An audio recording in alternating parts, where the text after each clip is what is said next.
Good morning friends. Actually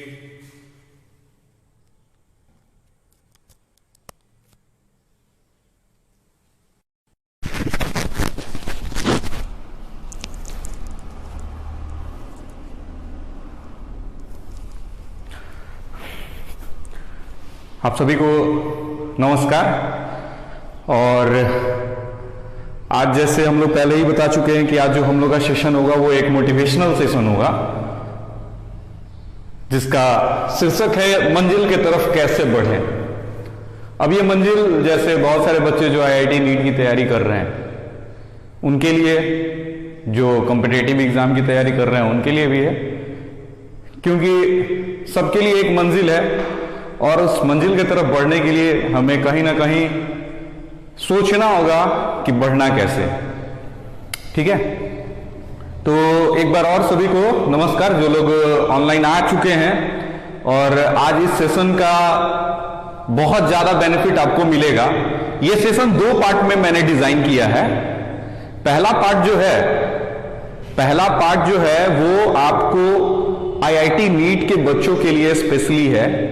ठीक है, कि पढ़ाई कैसे करना है, फिर किस तरीके से हमें अपने कॉपी को अरेंज करना है, क्या उसकी बेनिफिट मिलेगी, इन सारे चीजों के लिए मैंने पहला पार्ट में डिजाइन किया है।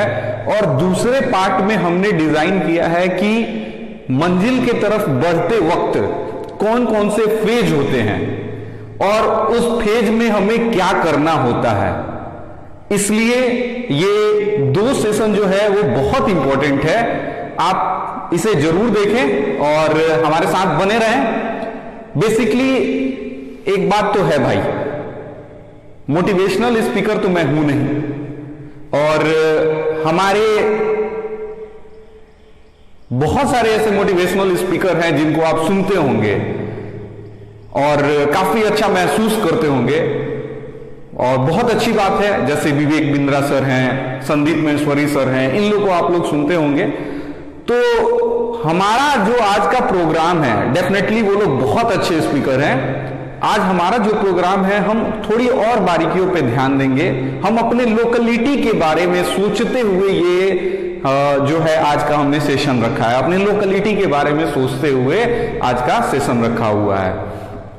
तो कहते हैं कि किसी भी चीज को शुरू करने के पहले हमें जो है सोचना होता है कि कैसे करना है। तो हमारा मानना है कि कोई भी चीज स्टार्ट करना हो तो पहले 3 थिंग्स आपको ध्यान रखना होगा। ये 3 बहुत ही इंपॉर्टेंट चीज हैं। तो मैं आपको बताता हूं ये 3 चीज है क्या। देखने में काफी छोटा लगेगा, 2 अक्षर का ये शब्द है। सबसे पहले आता है क्या।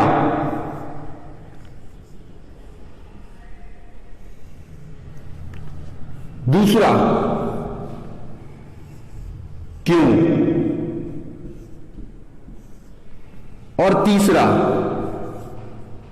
कैसे।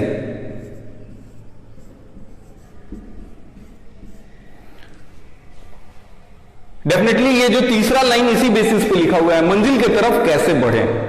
क्योंकि इसको थोड़ा सा मैं इंग्लिश में भी लिख देता हूं, व्हाट, वाई एंड हाउ। ये 3 चीज में 2 चीज बहुत अच्छे से डिफाइन हो पाता है। पहला तो पक्का हर बच्चों को डिफाइन होता है, क्या करना है। आप किसी 10th के बच्चे से उठ के पूछो भाई क्या करना है, वो पक्का बताएगा कि मुझे इंजीनियर बनना है, डॉक्टर बनना है, या आईएएस बनना है, आईपीएस बनना है। देयर आर सो मेनी, बहुत सारे ऐसे उनकी मंजिल हैं जो आपको बताएंगे कि ये मेरे जिंदगी का अहम एम है, बहुत ही अहम है और मैं इसे करना चाहता हूं। तो ये लगभग हर बच्चों में डिफाइन होता है। क्या, लगभग आपको भी पता होगा क्या क्या करना है। तो इंजीनियरिंग करना है, आईआईटी में जाना है, एनआईटी में जाना है। दूसरा आता है क्यों। ये हमें अपने आप से सवाल पूछने पड़ते हैं। ये हमें अपने आप से सवाल पूछने पड़ते हैं जब भी किसी कार्य को स्टार्ट करना होता है, जब भी हम किसी मंजिल को डिसाइड करने जाते हैं, तो ये 3 चीज अपने आप से पूछना होता है। जिसमें पहला था क्या, लगभग ये हर लोग को डिसाइडेड होता है क्या करना है। फिर आता है क्यों। मैं आपको गारंटी देता हूं यहां पे 100% बच्चों का आंसर मिलता है, यहां आके 50% हो जाता है और यहां आके 25% हो जाता है। क्या की जवाब सारे लोग देते हैं, क्या करना है। क्यों का जवाब 50% देते हैं और कैसे का जवाब 25% देते हैं। और ये ओरिजिनल फाइटर होते हैं। ये जो 25% है ना, ये ओरिजिनल फाइटर होते हैं। अब आपको ये डिसाइड करना है कि आप किस फेज में हैं, क्या वाले फेज में हैं, क्यों वाले फेज में हैं या कैसे वाले फेज में हैं। ये 1 by 1 का है। ये पहले आपको जवाब इसी का देना है। फर्स्ट जो है आंसर आपको क्या का करना है, फिर क्यों का करना है, फिर कैसे का करना है। ऐसा नहीं कि कैसे पता है तो बस मैं करना शुरू कर दूं, फिर वो एनर्जी नहीं आएगी उस काम को करने में। इसलिए ये तीनों चीज बहुत इंपॉर्टेंट है, एक दूसरे से रिलेटेड है। क्या, क्यों और कैसे। तो ये 25% जो लोग हैं, यही जिनको डिफाइन होता है ना, यही ओरिजिनल फील्ड में होते हैं, आपके कंपटीशन में होते हैं और इनसे आपको लड़ना होता है। तो आज हम जो बात करेंगे, क्या क्यों क्यों की जवाब आपको देना है और कैसे का जवाब मैं देना चाहता हूं। क्या, क्यों ये आप दीजिए और कैसे का जवाब मैं देता हूं। ये कैसे का जवाब मैं उन बच्चों को देना चाहता हूं जो IIT या नीट की तैयारी कर रहे हैं।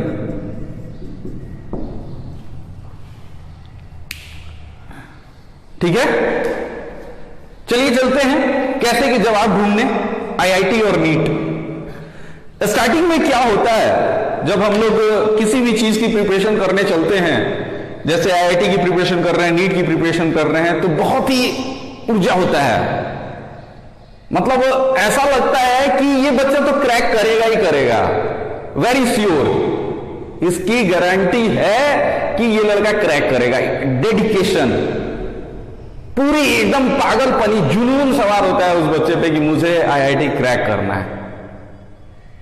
इनिशियल फेज में समस्या क्या आती है कि ये तो जुनून सवार हो जाता है, लेकिन कैसे करना है वो यहां आके धीरे धीरे फिसलना शुरू कर देता है। एक्चुअली IIT नीट जो है ये एक प्रोसेस, एक लॉन्ग टाइम प्रोसेस है। मतलब आपको समय देना पड़ता है, 2 ईयर 3 इयर्स, ये आपको समय देना होता है। ऐसा नहीं है कि आज जुनून सवार हुआ कल हमको मिल गया।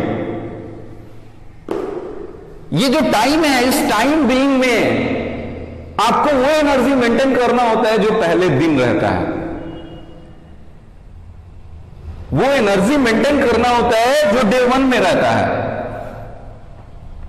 और यही चीज जिसने अपनी एनर्जी को मेंटेन करके रखा है, वो मंजिल को बहुत आसानी से पाता है। आप बहुत वो कहानी सुने होंगे खरगोश और कछुए की, तो वही उसका सीधा सा उदाहरण कुछ यही है। ये 2 साल के समय को आप किस तरीके से पार करते हैं, ये इंपॉर्टेंट होता है। तो मैं इनिशियल फेज की बात करता हूं, जब डे 1 हो तो बच्चों को क्या करना चाहिए।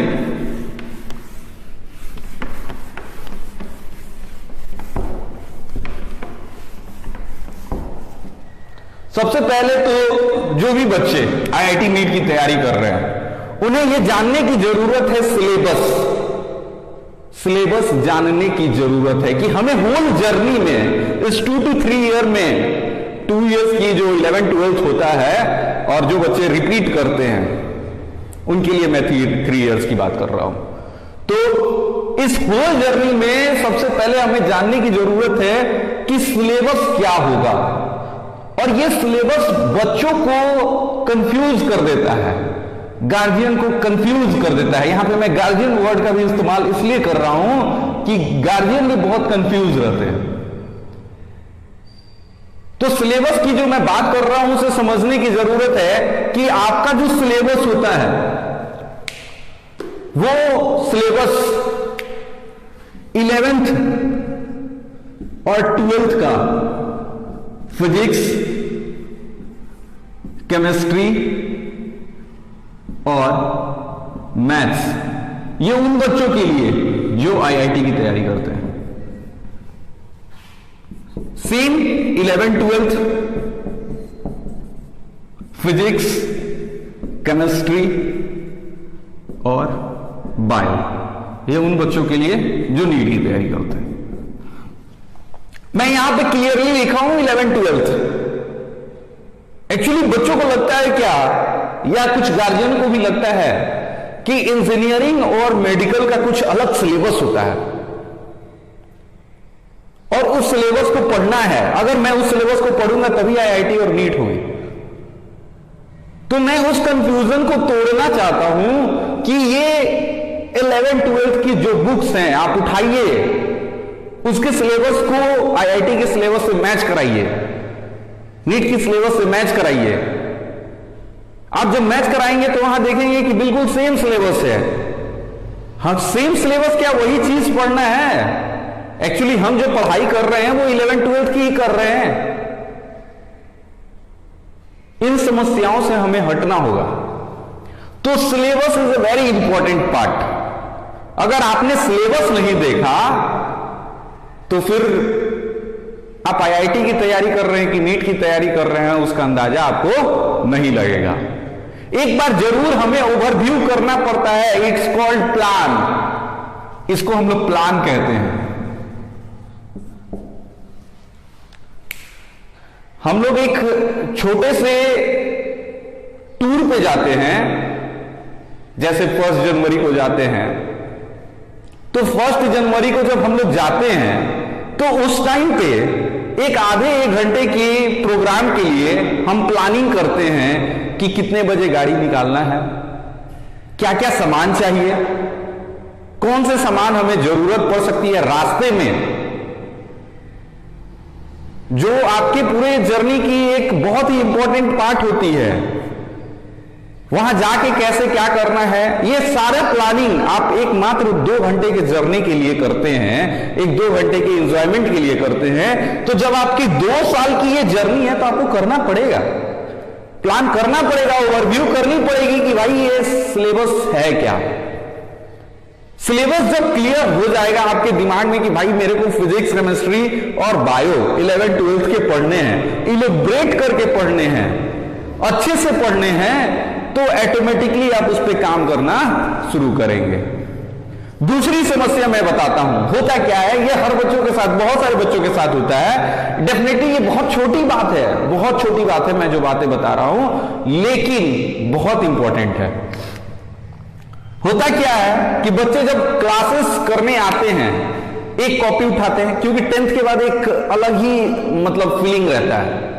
एक कॉपी हाथ में उठाते हैं और चल देते हैं, चाहे वो कोचिंग हो या स्कूल हो या कहीं भी। एक अजब सा वो कॉलेज वाली फीलिंग जो मूवियों में देखी जाती है, एक कॉपी उठाएंगे और चल देंगे। अब होता क्या है कि वो एक ही कॉपी में पढ़ते जा रहे हैं। फिजिक्स भी उसी में है, केमिस्ट्री भी उसी में है, बायोलॉजी भी उसी में है। अब वो क्या हो गया, एक टाइप का खिचड़ी हो गया, एक टाइप का खिचड़ी होगा। हम इस पे बहुत अच्छे से बात करेंगे जब हम लोग नेक्स्ट फेज में डिस्कशन करेंगे, उस पेज में हम लोग बहुत अच्छे से बात करेंगे। तो इस चीज का समाधान निकालना बहुत जरूरी होता है, खिचड़ी ना हो जाए। चूंकि ये जो जर्नी है ये 2 साल की है, खिचड़ी ना हो जाए, इस पॉइंट को हमें ध्यान रखना होगा कि कॉपी जो हम यूज कर रहे हैं, that should be very clear, बहुत अच्छे होनी चाहिए। खिचड़ी नहीं बनाना है, हमें खिचड़ी नहीं बनाना है। यही कॉपी जो है ये आपके हथियार हैं, AK-47 है ये। तो ये कॉपी बहुत क्लियर होना चाहिए। अब आते हैं, एक्चुअली जो आईआईटी वाले हैं उनके साथ बहुत ज्यादा समस्याएं नहीं होती हैं, बहुत ज्यादा समस्याएं नहीं होती हैं। क्यों? क्योंकि उनको मैथ्स पढ़ना होता है, फिजिक्स केमिस्ट्री जो है वो तो पढ़ना ही है और मैथ्स भी पढ़ना होता है। यहां मैं मैथ्स की फोकस कर रहा हूं, मैं एक बार फिर से यहां पे मैथ्स का फोकस कर रहा हूं। लेकिन नीट की अगर बात की जाए तो नीट में मैथ्स का कहीं शब्द नहीं आता है, ये नहीं आता है। लेकिन इसको आपको ध्यान रखना होगा,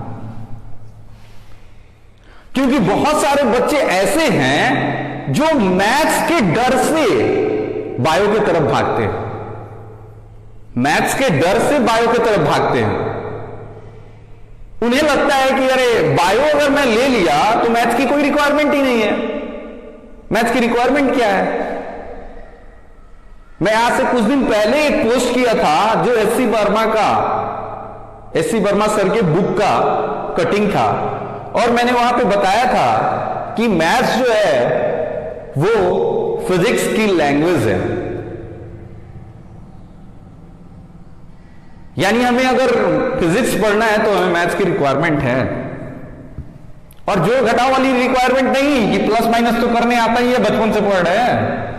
हायर लेवल 11th 12th की भी कुछ, जैसे आपको कैलकुलस, ट्रिग्नोमेट्री, इन चीजों की आपको रिक्वायरमेंट पड़ती है फिजिक्स में। कैलकुलेशन में, केमिस्ट्री के कैलकुलेशन में भी आपको बेनिफिट देता है लॉग, तो आपको मैथ्स की रिक्वायरमेंट होती है। तो जो बच्चे मैथ्स के डर से भाग रहे हैं बायो में, बेशक आप जाइए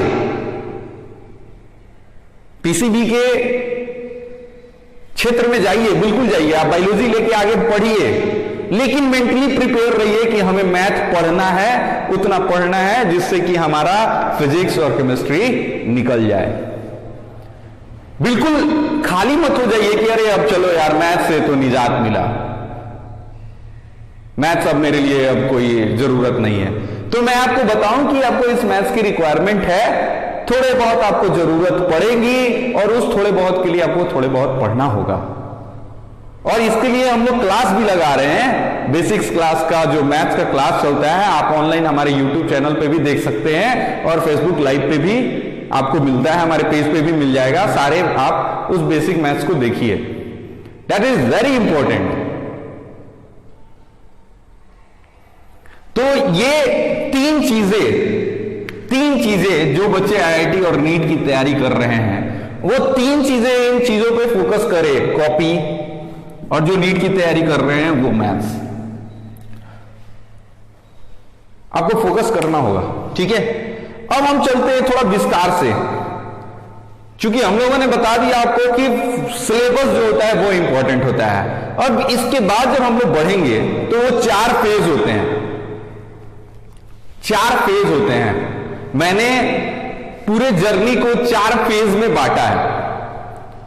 ठीक है, उस फेज को देखते हैं और उससे हम लोग जज करते हैं। और ये 4 फेज जो है वो सारे लोगों के लिए इंपॉर्टेंट है, कोई जरूरी नहीं है कि आईआईटी की तैयारी कर रहा है उसके लिए इंपॉर्टेंट है। तो उस 4 फेज को शुरू करने से पहले हम लोग एक, हमारा जो अपना मूल मंत्र है, मैं आपको वो बताना चाहता हूं। उस 4 फेज को शुरू करने से पहले हम लोग एक आपको मूल मंत्र बताना चाह रहा हूं, उस मूल मंत्र को ध्यान से देखें।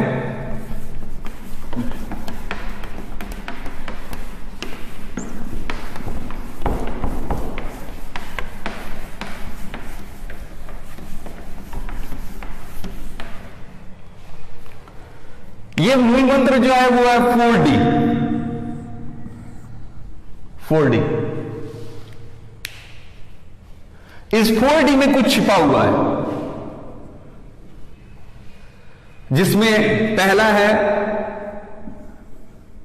डिजायर, दूसरा है डेडिकेशन, तीसरा है डिसिप्लिन, और चौथा है डेली।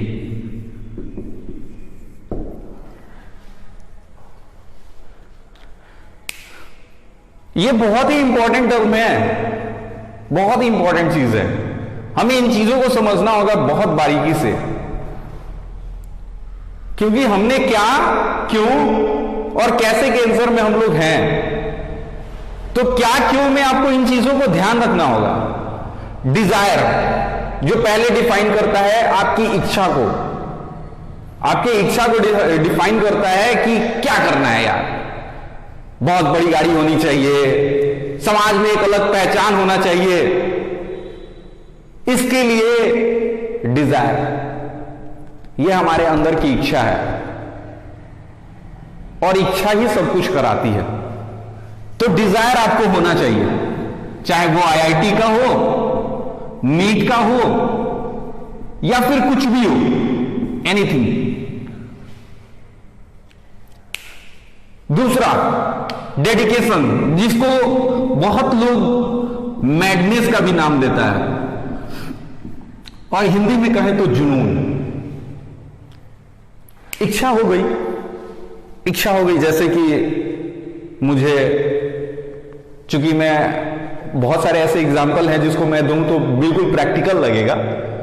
आईआईटी नीट का ही मैं अभी, एक्चुअली हम लोग आईआईटी नीट की इंस्टीट्यूशन चला रहे हैं तो आईआईटी नीट पे ही फोकस करते हैं।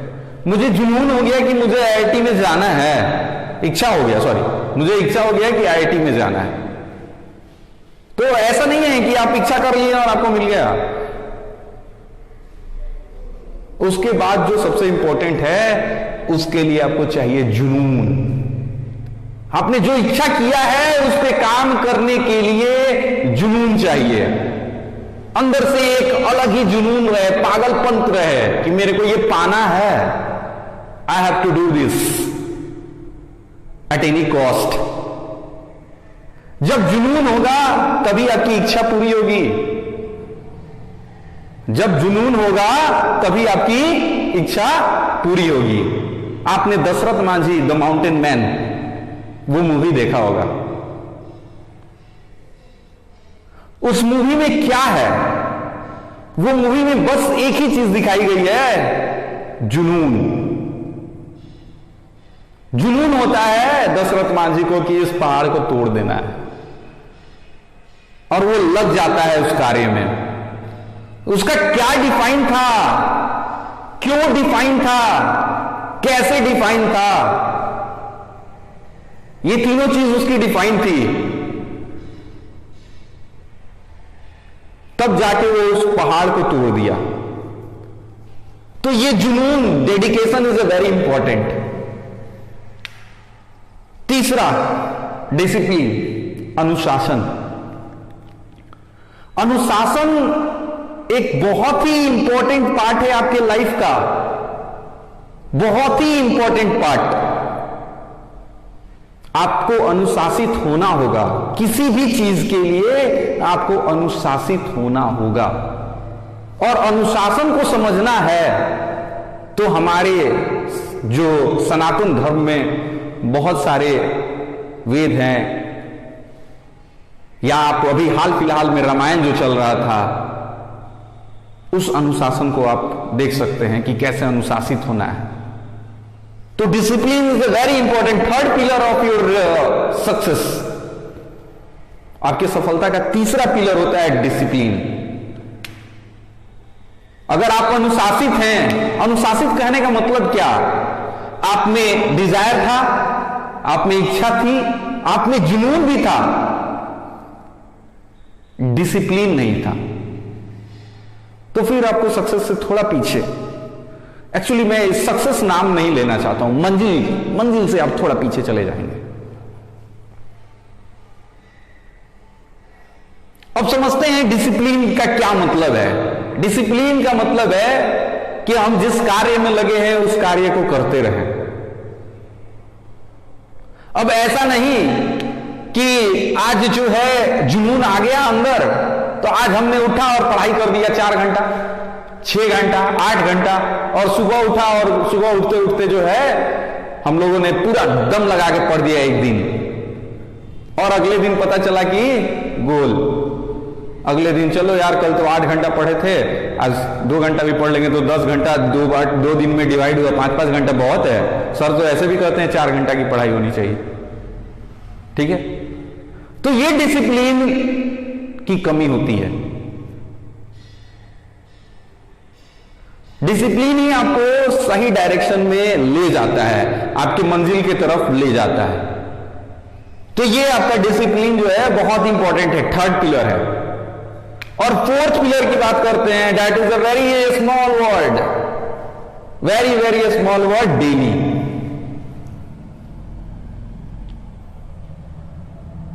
ये देखने में काफी छोटा दिख रहा है ना, डेली, इन सारे से तो छोटा दिख रहा है।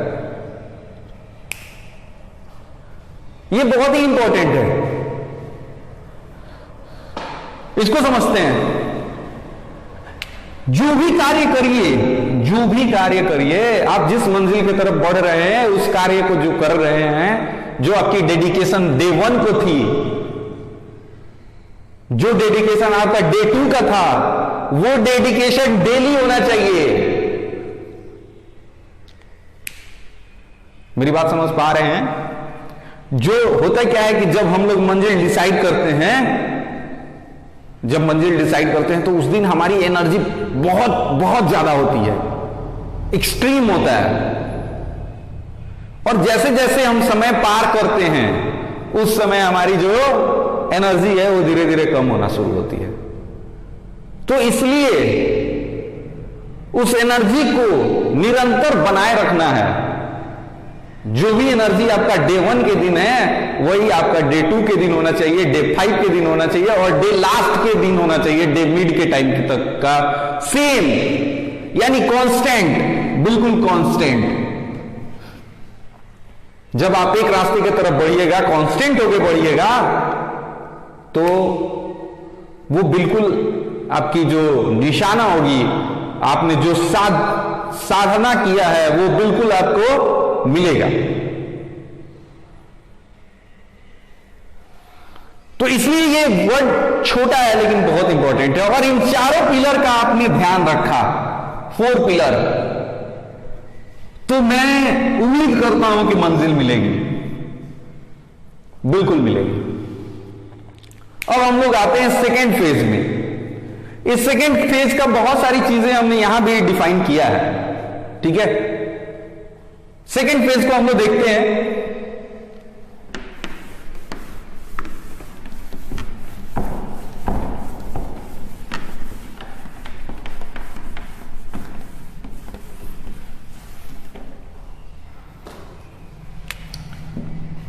Start, mid, and your goal. ये 4 फेज है, स्टार्ट, मिड, एंड और गोल। हर काम का ये 3 फेज को श्योर आना है। शुरुआत होगा, आप बीच में होंगे, और फिर मंजिल के आखिरी कदम पे होंगे। तो समस्याएं जो आती है स्टार्ट में, तो हमने इस स्टार्ट को बताया क्या, क्यों, कैसे।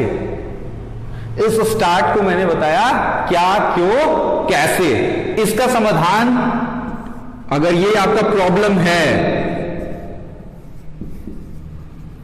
कि स्टार्ट कैसे करें, स्टार्ट कैसे करें, तो मैंने आपको स्टार्टिंग में बताया कि आप सिलेबस देखो, कॉपी डिफाइन करो कि ये जो है मेरा फिजिक्स की कॉपी है, इसको मेरे को क्लास में, इसमें क्लास में लिखना है। ये मेरे न्यूमेरिकल का कॉपी है। कॉपी 2 ही होनी चाहिए, बहुत ज्यादा कॉपी नहीं होना चाहिए। वो फेयर वाली कहानी नहीं कि क्लास में पढ़े अलग, फिर घर पे गए अलग, और फिर न्यूमेरिकल किए अलग। समझ रहे हैं? तो ये 2 ही कॉपी होनी चाहिए किसी भी एक सब्जेक्ट का। एक आपको जो आपने क्लास में, आपका जो क्लास वर्क है, जो भी आपके क्लास में कराया गया वो उसको करने के लिए, और जो आपको होमवर्क मिल रहा है उसको करने के लिए, दैट्स इट। 2 ही चीज होनी चाहिए। तो स्टार्ट में जो प्रॉब्लम आता है उसको मैंने समझाया, उसका मैंने आपको सॉल्यूशन दिया कि आप पहले क्या करिए, सिलेबस देखिए, दूसरा क्या करिए, कॉपी डिसाइड करिए जो आपका AK-47 है, आपके लड़ाई का AK-47 है, ठीक है। और उसके बाद क्या काम करना शुरू करिए, स्टार्ट योर वर्क। बहुत सारे बच्चे क्या होता है कि काम शुरू करते हैं, हर दूसरे दिन उनकी रूटीन चेंज होती है, हर दूसरे दिन उनकी रूटीन चेंज होती है कि आज जो है एक्चुअली मैं 7 बजे फिट नहीं हो पा रहा हूं, तो क्या करते हैं कि कल से 8 बजे उठते हैं, ठीक है। तो ये चीजें हटाना होगा, लेजीनेस हटानी होगी। आज जो डिसाइड हो गया वही डिसाइड हो गया, एक बार जो डिसाइड हो गया है वो पूरे 2 ईयर के लिए आपके लिए जो है फिक्स हो गया। अब ये आपका स्टार्ट है, सिलेबस कॉपी और अपना काम शुरू करिए।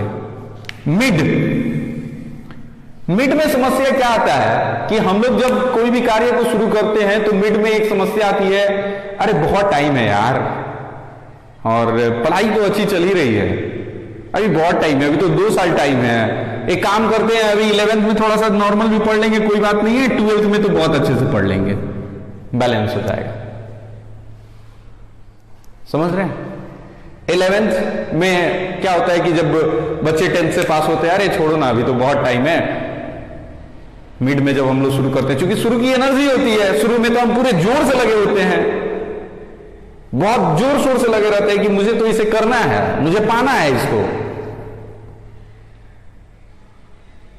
तो 11th में क्या करते हैं बच्चे, बहुत सारे बच्चे क्या करेंगे कि 11th में सोचेंगे अरे छोड़ो ना अभी तो 2022 में हमें एग्जाम देना है, 2022 में एग्जाम देना है, तो क्या इतना टेंशन लेना है, 1 साल से करेंगे तब भी हो जाएगा। तो ये हमारी प्रॉब्लम है, ये हमारी प्रॉब्लम है। इसलिए मैंने शुरू से कहा जो आपका 4D था उसका जो चौथा लेटर था वो था डेली।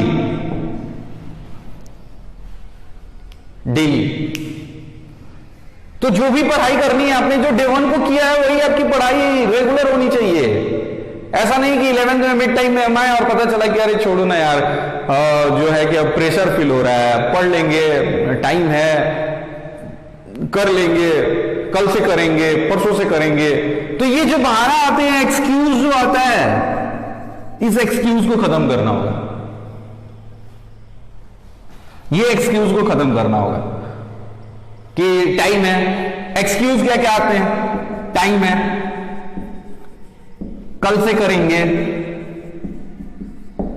अरे पढ़ ही तो रहे हैं,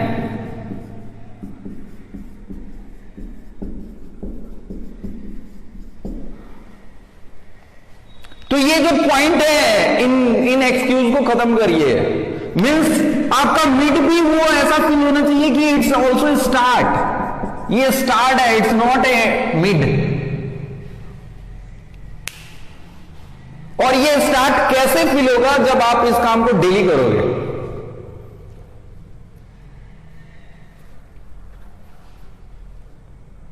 तो ये एक्सक्यूज को हमें हटाना होगा। मिड टाइम में ये एक्सक्यूजेस आती हैं, अक्सर आएगा। और उस समय क्या होता है कि जब हम लोग पढ़ते हैं तो चीजें जब थोड़ी पुरानी होने लगती है, उसके क्वेश्चंस नहीं बनते हैं, तो हम लोग सोचते हैं कि अरे यार अब तो बन ही नहीं रहा है। एनर्जी यहां डाउन होता है, बहुत एनर्जी डाउन होता है, क्योंकि स्टार्टिंग में हमने जो दम लगाया था वहां बहुत इंप्रूवमेंट दिख रहा था, बहुत अच्छा लग रहा था, क्वेश्चंस बनते थे।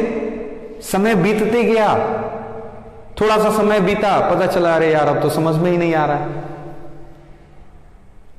क्यों? क्योंकि ये अब एक लेयर बन चुका है। आपने एक्सक्यूज मार दिया है, आपने किसी एक दिन क्लास छोड़ दिया है, आपने अपना कोई एक दिन का काम करना छोड़ दिया है,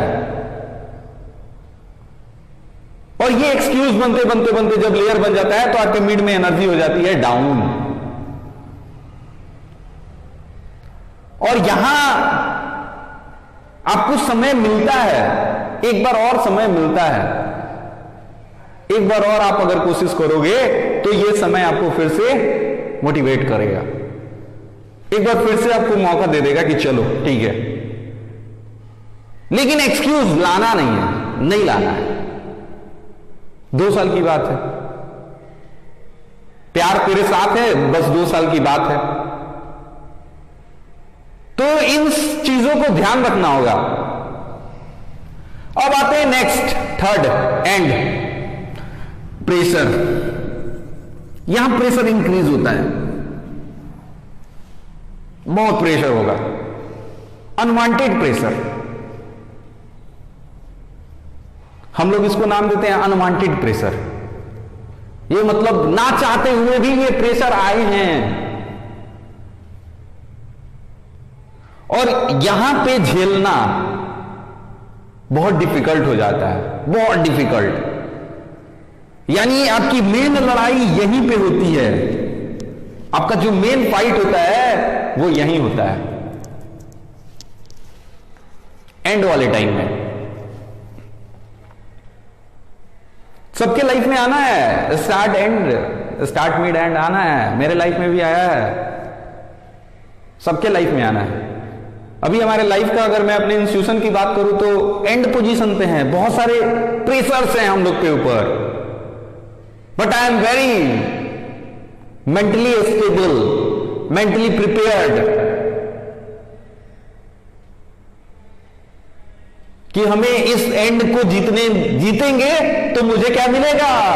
ओहो, वाओ, स्माइल का साइन आ जाता है यहां पे, क्या बात है। इसको जीतेंगे तो हमें क्या मिलेगा, गोल। ये जो प्रेशर है इसकी चर्चा करेंगे, इसकी भी चर्चा करेंगे, लेकिन एक्चुअली अभी हमारी पॉइंट एंड पॉइंट है, उस एंड पॉइंट की बातें समझते हैं। तो वहां पे क्या आ जाता है, प्रेशर आ जाता है, एक प्रेशर हो जाता है कि भाई अब क्या, कैसे, टाइम कम, टाइम यहां पे क्या हो जाता है, टाइम कम, तो कैसे, इसको कैसे करेंगे अब। भाई ऑब्वियस सी बात है, वो प्रेशर आना था, क्योंकि आपने इस वर्ड को मिस कर दिया, आपको यहां एक मौका मिला, उसको भी मिस कर दिया, ये प्रेशर आना है। आपने हमारी चीजों को फॉलो नहीं किया, ये आपका AK-47, आपने AK-47 को मिस कर दिया, आपने लापरवाही बरती, जो कॉपी आज लाना था क्लास में आज उसको नहीं लाए, कल ले आए, छोड़ दिए, अब वो आपकी कॉपी अधूरी रह गई, आपका AK-47 यहां रह गया, अब आपको यहां AK-47 की रिक्वायरमेंट है, पता चला कि हमारे पास है ही नहीं, क्योंकि इसी कॉपी में तो पूरी हिस्ट्री लिखी है, जो हमने 2 साल के लिए काम किया है वो इसी कॉपी में है, और हमने यही तैयार नहीं किया था।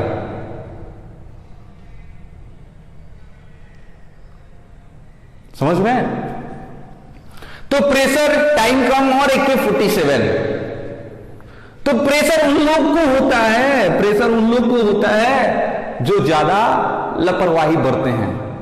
अनवांटेड प्रेशर उन लोग को होता है जो ज्यादा लापरवाही बरते हैं। उन्होंने ना प्लानिंग किया, ना कॉपी तैयार किया, ना काम किया, डेली रूटीन बदल रहे हैं, डेली रूटीन बदल रहे हैं। और मुझे उम्मीद है कि इसमें जो लोग देख रहे हैं उसमें बहुत सारे ऐसे लोग हैं जो रूटीन बदलने वाले हैं, तो डेली रूटीन बदल रहे हैं, तो अब तो दिक्कत आनी है, इसको झेलना है, और यहीं पे आप लैग कर जाते हो। अगर आप इन चीजों का फोकस करते हो, 4D को फोकस करते हो, तो ये प्रेशर बहुत ही कम होंगे। प्रेशर होना है भाई, ये तो लाजमी है, प्रेशर होगा। किसी भी चीज को जब हम एंड पॉइंट पे ले जाते हैं तो प्रेशर होता है। आप जो लोग एरोप्लेन को आप टेक ऑफ और लैंड करते हुए देखा होगा, तो सबसे डिफिकल्ट 2 ही टाइम में आता है, टेक ऑफ करने के टाइम में और लैंड करने के टाइम में। मिड में कोई प्रॉब्लम नहीं है, मिड में कोई ज्यादा प्रॉब्लम्स नहीं आते। देखिए कहां प्रॉब्लम है, मिड में कोई प्रॉब्लम आया क्या? तो 2 ही प्रॉब्लम होते हैं। यहां देखिए, यहां प्रॉब्लम्स है, ये आपका प्रॉब्लम टाइम है, ये आपका प्रॉब्लम टाइम है, ये तो आपके सॉल्यूशन का टाइम है, और ये सॉल्यूशन टाइम ही बहुत इंपॉर्टेंट होता है। तो जो एरोप्लेन है उसको टेक ऑफ और लैंड कराना ज्यादा डिफिकल्ट होता है, और आपका भी टाइम आ गया अब क्या लैंड करने का, अपनी गोल पे पहुंचने का। तो दिक्कतें तो आएंगी, चाहे वो कोई हो, चाहे वो लापरवाही बरता हो नहीं बरता हो, प्रेशर आएगा। लेकिन जो लापरवाही बरता है उस पे ज्यादा प्रेशर आएगा, उसको डर लगेगा, वो डिप्रेशन में जाएगा। तो इसलिए अगर हम इस 4D का ध्यान रखते हैं तो हमें यहां पे कम प्रेशर मिलेगा। तो कृपया 4D का ध्यान रखें। टाइम कम रहेगा, टाइम की मैनेजमेंट यहां हम अच्छे से करेंगे, रिवीजन करेंगे। डेली रिवीजन करने की आदत डालनी पड़ती है हमें। डेली रिवीजन, डेली रिवीजन कैसे करते हैं? डेली रिवीजन कैसे करते हैं? जैसे सुबह हम उठे, एक बार उस कॉपी को एक बार जरूर पलट के देखते हैं, पूरे कॉपी को एक बार पलट के देखना होता है। यह आदत बनानी होती है, हैबिट हमें बनाना होगा डेली का।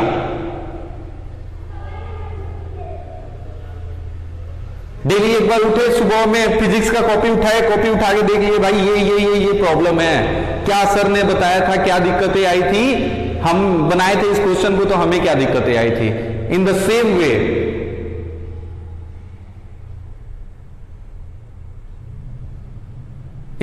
वे हमें जो है शाम में, सुबह शाम एक हैबिट बना लेना होगा। ओके, तो रिवीजन बहुत ही इंपॉर्टेंट हो जाता है। और ये रिवीजन कब होगा? जब हमारे पास कॉपी होंगे, हमारी हथियार होगा।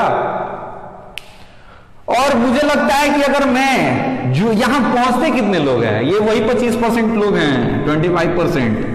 और इस 25% लोग में जो है यहां पहुंचते हैं जिसको हम लोग विनर का नाम से पुकारते हैं, विनर।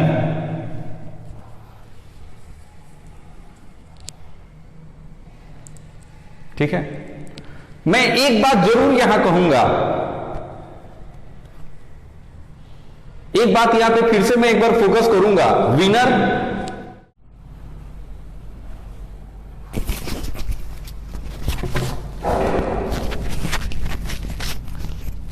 एक्चुअली बीच में जो है हमारा नेटवर्क प्रॉब्लम आ गया था। जो वाईफाई हम लोग ले रखे हैं उसमें टेक्निकल इशू आ गया था, जिसके कारण डिस्कनेक्ट हो गया। तो हम लोग लगभग अब अपने मंजिल पे पहुंच चुके हैं। ठीक है, तो हम लोग बात कर रहे थे रिवीजन की।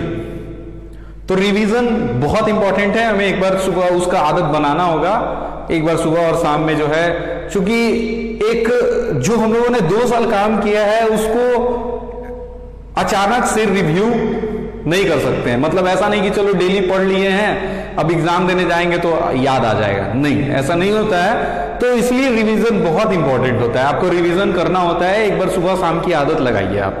ठीक है, जैसे सुबह में उठे एक बार फिजिक्स, केमिस्ट्री, बायोलॉजी देख लिए, फिर या शाम में भी फिजिक्स, या 2 पार्ट में बांट लिए। सुबह में फिजिक्स देख लिए, फिजिक्स केमिस्ट्री देख लिए, शाम में केमिस्ट्री बायोलॉजी देख लिए। तो इस तरीके से अगर हम लोग हैबिट बनाते हैं, because we have a 24 hour, 24 घंटा है, और सिंगल फोकस होना चाहिए। ये तो बात भाई बिल्कुल जायज है कि हमें सिंगल फोकस होना चाहिए।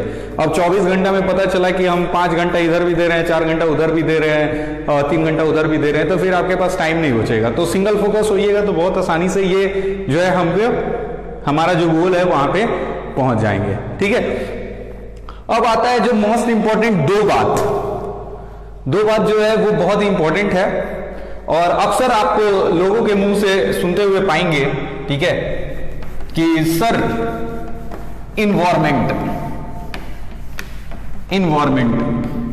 ये इन्वायरमेंट कैसे बनेगा? इन्वायरमेंट,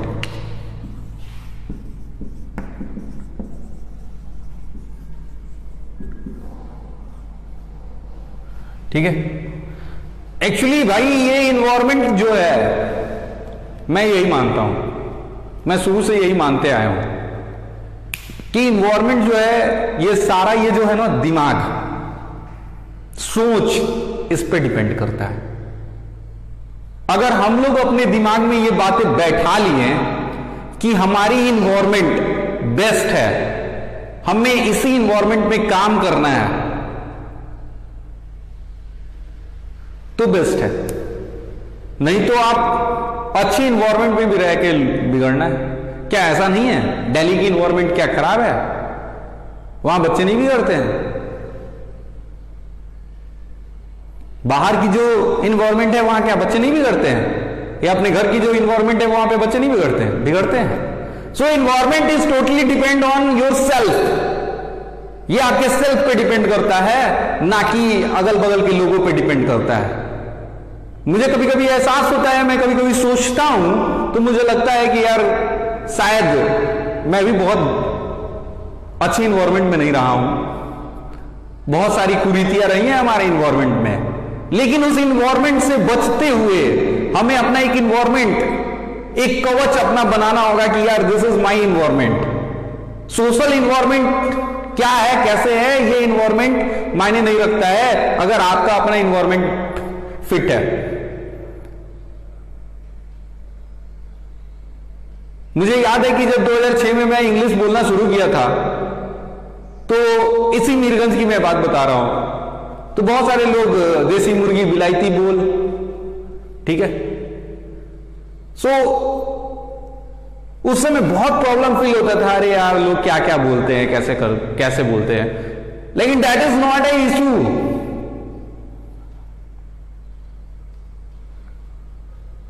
क्योंकि हमने ये सेट करके रखा था कि लोगों का काम है बोलना। अगर मैं नहीं बोलता तो शायद ये लाइन नहीं आता, वो कम करते हैं। तो इसलिए ये मेरा जॉब है कि मैं इस काम को करूं, और लोगों का काम है उस पर ताना मारना।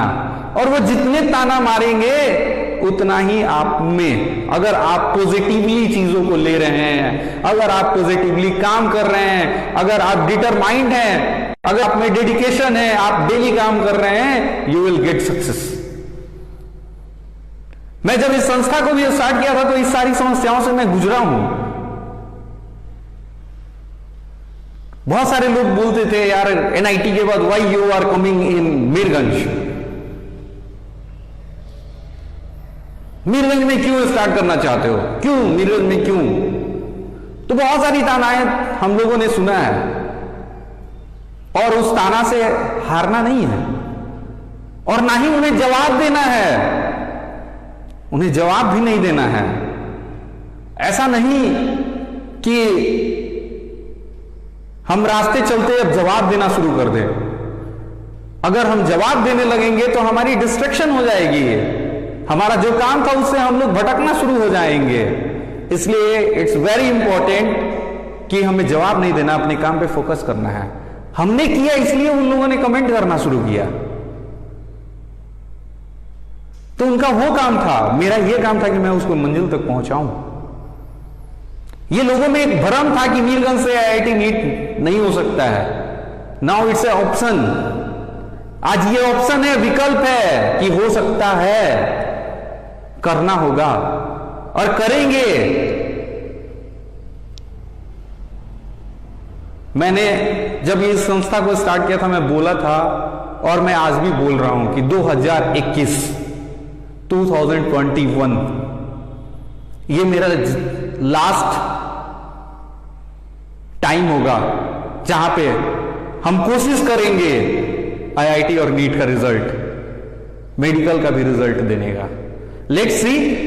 अभी हम लोगों ने 91 परसेंटाइल लाया, अभी हमारा अप्रैल का एग्जाम नहीं हो पाया, इसमें भी बहुत अच्छा मार्क्स आता। लेट्स सी, हो सकता है 2020 में ही ये सपना पूरा हो जाए। तो होगा, ये हम लोग बिल्कुल पॉजिटिव माइंड सेट करके रखे हैं कि होगा, यहीं से होगा। तो इन्वायरमेंट कोई बहुत बड़ा फैक्टर नहीं है, बहुत बड़ा फैक्टर नहीं है। इन्वायरमेंट हमें खुद बनाना होगा, कंपटीशन हमें खुद लानी होगी। आएगा, बिल्कुल आएगा, ठीक है। और जो second this is my last, that is believe. छोटा वर्ड बड़ा काम, विश्वास। आप एकलव्य की कहानी सुने होंगे कि जब एकलव्य गुरुजी के पास जाते हैं और कहते हैं कि हमें भी शिक्षा अर्जित करना है, हमें भी तीरंदाजी सीखनी है, तो उन्होंने जिस कारण से मना किया हो मना कर दिया। और वो एकलव्य सबसे एक्सपर्ट तीर चलाने वाले बनते हैं। ये किसी और चीज का काम नहीं था, किसी और चीज का इफेक्ट नहीं था। ऐसा नहीं है कि उसे भगवान ने दे दिया, उसने विश्वास रखा, विश्वास बनाया, अपने आप में बनाया, उस प्रारूप में बनाया, उस प्रारूप में देखा कि यही हमारे द्रोणाचार्य हैं, यही हमें तीरंदाजी सिखाएंगे। उस प्रारूप को उसने मान लिया कि यही द्रोणाचार्य है। तो हमें यह विश्वास करना होगा। अगर हमारे जिंदगी में विश्वास आ गया, अगर हमें यह विश्वास हो गया, तो बिल्कुल परिणाम अच्छा होगा। अगर हमारी विश्वास डगमगा रही है तो आप लाख प्लान कर लो, आप लाख डेली काम कर लो, आपके लाख जुनून हो, आपकी लाख इच्छा हो, अगर आपकी विश्वास डगमगा गई तो कहानी खत्म। इसलिए 4D तो मैंने समझाया था, और ये 4D किस पे बैठा है? बिलीफ पे। डी से पहले क्या आता है? बी। तो हमें विश्वास करना होगा कि हम कर सकते हैं, हमें विश्वास करना होगा कि यहां से होगा, हमें विश्वास करना होगा कि अगर हम शरण में आएंगे तो हमें परिणाम मिलेगा। तो इस पूरे सेशन का मेरा एकमात्र मकसद था आप में विश्वास पैदा करना, आपको उस रास्ते से हटाना जो आपके मन में है। आज नहीं करेंगे, कल करेंगे। प्लान नहीं किए हैं, उस प्लान को दोबारा पैदा कराने के लिए हमने आज का मोटिवेशन रखा था। प्लान करो, definitely you will get success. कोई बहुत बड़ा काम नहीं है भाई, IIT नीट निकालना कोई बहुत बड़ा काम नहीं है। बड़ा काम उनके लिए है जो लापरवाही बरत रहे हैं, जो काम अपना टाइम से नहीं कर रहे हैं, उनके लिए है। काम करो, आसानी से निकले।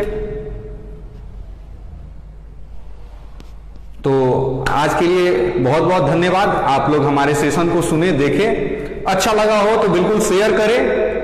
और आप इस मोटिवेशनल सेशन को आप YouTube पे भी देख सकते हैं। NITN क्लासेस के YouTube चैनल पे आप जाइएगा, वहां पे मोटिवेशनल सेशन के नाम से ये क्लिप आपको मिलेगा। वहां पे आपको पूरा फुल वीडियो सेशन आपको मिल जाएंगे।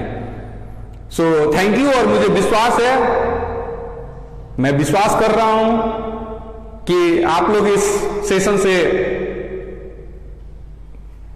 बहुत कुछ पाए होंगे। और आज जो है, आज से इन बातों पे ध्यान देना शुरू करेंगे, अमल करेंगे। अगर मैं एक बच्चे का भी भविष्य बदल दिया, अगर ये मेरा मोटिवेशनल सेशन एक बच्चे की भी भविष्य बदल दिया, तो ये मेरे लिए बहुत बड़ी बात है। ये मेरा विश्वास है कि बदलेगा। जो बच्चा अगर इसको ध्यान से देखेगा और जो बच्चा इस पे काम करेगा, उसकी भविष्य बदलेगी, ये मेरा गारंटी है। Thank you. फिर मिलते हैं। आज का जो क्लासेस है वो नहीं होंगे, नेक्स्ट क्लास में हम लोग मिलते हैं। Thank you.